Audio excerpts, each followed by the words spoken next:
Milk pudding খেতে কে না ভালোবাসে, আর তার সঙ্গে যদি হয় চকলেটের পাঞ্চ, আহা, মুখে দিলেই সে যেন অমৃত। নমস্কার বন্ধুরা, আমি অপালা। অপালার রান্নাঘরে আপনাদের সকলকে স্বাগত জানাই। অসাধারণ স্বাদের এই পুডিংটা দেখতে আর খেতে যেমন সুন্দর, বানানোও কিন্তু ততটাই সহজ। আমি 350 ml মতন দুধ নিয়ে নিয়েছি। দুধটা আগে থেকে জাল দিয়ে রুম টেম্পারেচারে রাখা আছে। 1/4 কাপের চেয়ে 1 চামচ কম চিনি প্রথমে দিলাম আমি।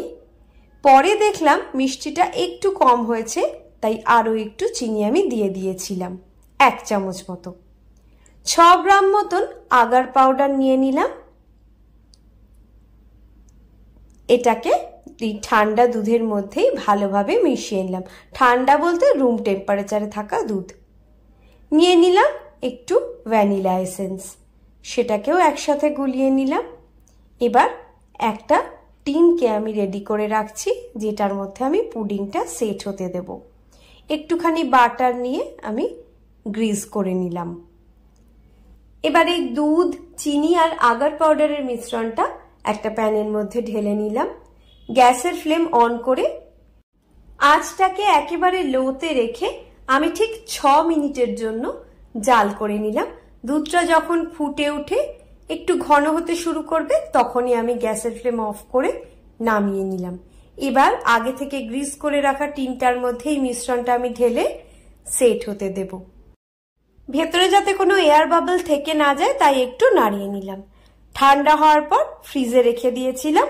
2 ঘন্টা পরে এইবার দেখুন কি সুন্দর সেট হয়ে গেছে। এই ধারগুলো একটুখানি ছুরি দিয়ে আমি কেটে নিলাম।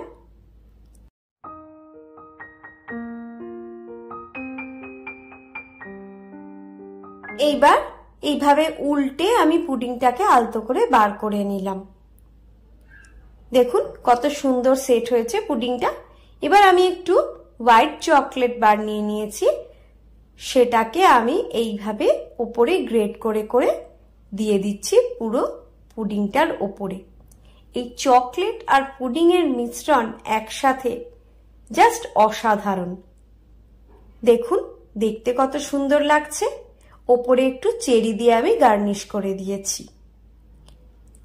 দেখতে যতটা সুন্দর, খেতেও ঠিক ততটাই সুন্দর। আশা করি আজকের রেসিপিটা আপনাদের ভালো লেগেছে। সবাই ভালো থাকবেন, সুস্থ থাকবেন। আজ এই পর্যন্তই। টাটা।